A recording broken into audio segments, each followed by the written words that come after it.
Are these towers... Sorry, go on. Beg your pardon? Go ahead, sorry. Are these towers also less prevalent in the country? Is it advisable to get out of the cities and into the country? First of all, in terms of the towers, Sherry, again, we have to connect dots. You can see mobile phone towers and tetramast towers and the HARP operation in Alaska in isolation.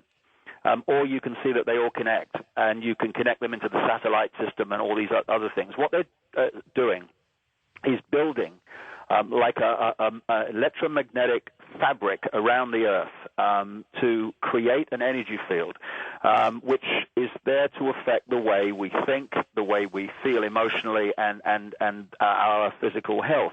And the microchips are the jewel in the crown, because part of their reason for being is to connect us in even more powerfully to this network of broadcast, if you like. So that's one level, because, again, you can't see anything in isolation. There is a vibrational change going on. It's been predicted. I mean, I'm sure George has talked about these themes on the show so many times over the years that it's been prophesized by many, many cultures. My great friend Credo Mutwa in the Zulu shamanistic stream in Africa talks about it. So do native peoples all around the world. And what we're seeing is an attempt by those who are seeking to continue to control is to head off that awakening and its effect on opening us up to breaking out of the hypnotic trance. So this is what they're trying to do. In many ways, it's not even about getting more power. The bottom line is holding on to the power they already have, because they know this awakening's coming, and this is all designed to suppress it, to stop it having the effect on the human psyche that it is going to have left to its own devices. In terms of the hypnosis, I've done a lot of research on this, and to be honest, we can talk about new world orders, and we can talk about the banking system and selling off ports, and that's all important stuff. But we're never going to turn this around until we understand how reality is created and how it's being manipulated so that we live a reality experience that suits those in power. Understanding how we create reality and how it can be manipulated is the key to freedom, because once you understand how it's created, we can create another one. At the moment, we're allowing it to be created for us in this way. We are filtering reality all the time. I mean, psychological research has shown this on the basis of our belief in what is real. In other words, to quote one study, they said that up to and sometimes more than 50% of the information we receive is edited by the brain to fit in with our sense of what is real. And we can see this in the most simple experiments. Well, I've seen this in television programs where they put two people together who have a serious preconceived idea about each other. They get them to talk to each other, and they film it.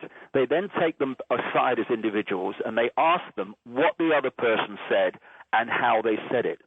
They then play the original chat back to them, and they are shocked because what they heard, and certainly the tone in which it was given, was nothing like what actually was said and how it was said. What has happened is the other person has spoken. It's entered the preconceived idea, the belief that that person has, the program about that person, and it has been edited to fit the belief of what they think that person is.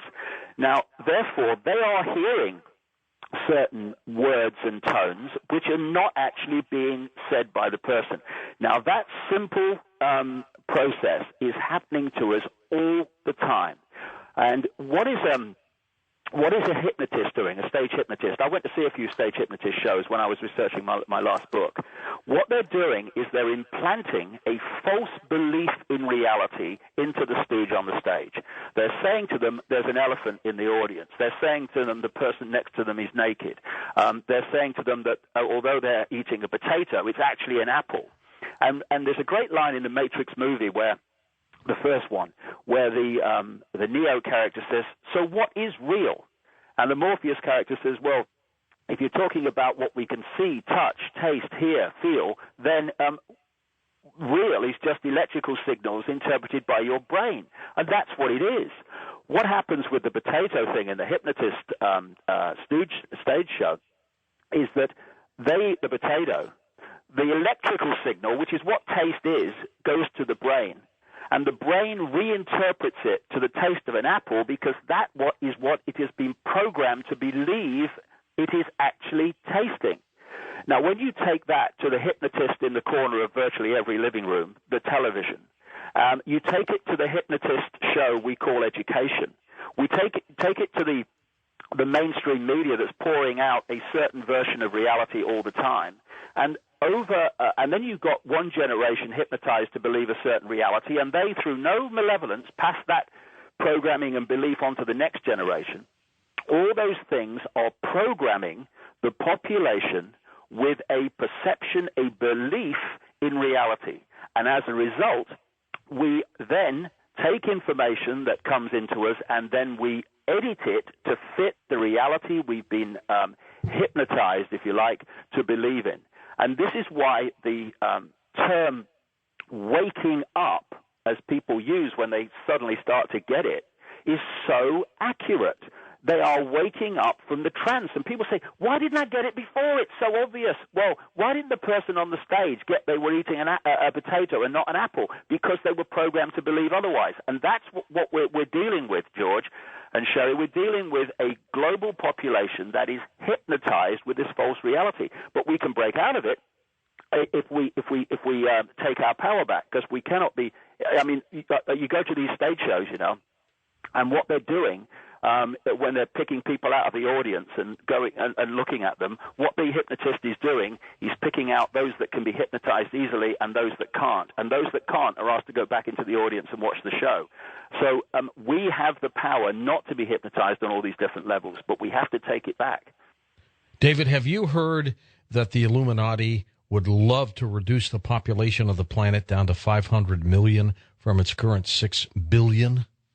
It's been a common theme. I don't know about precise numbers, George, but only they know what they would like. But to reduce the population is a common theme that's been coming up in the research ever since I started. And, again, we go back to Africa. I mean, those communities are being decimated by AIDS. And the human immune system is being attacked on multi levels. This is, again, coming back to what we talked about earlier. We cannot get cancer if the human immune system is in perfect working order. I agree with that. I've seen, you've probably seen them too, George. I've seen shots of on films under a microscope of the immune system destroying cancer cells. Mm-hmm. It's a matter of course. You get a rogue cell which doesn't reproduce properly. Bingo, it's taken away and destroyed by the immune system. We get cancer when the immune system is overwhelmed or, and this is the point, undermined, so it's not acting and working on its optimum level. And the additives in food, the electromagnetic pollution, all these things that we've been talking about, not only have an effect on the body's health in general, it fundamentally affects the immune system on which the body's health and balance depends. So one of the ways they're aiming to bring this about is a undermining of the immune system, which is well underway. I've always believed that all of us are walking around with cancer cells. Doctors are beginning to believe that now. And just like you say, David, it's our immune system that keeps it in check. Yeah, and it keeps so many things in check. We have this thing about vaccines. We must vaccinate. It helps the immune system. Absolute rubbish. My son, Jamie, is 13. He has never had a vaccination in his life of any kind. He's never even had a single childhood disease.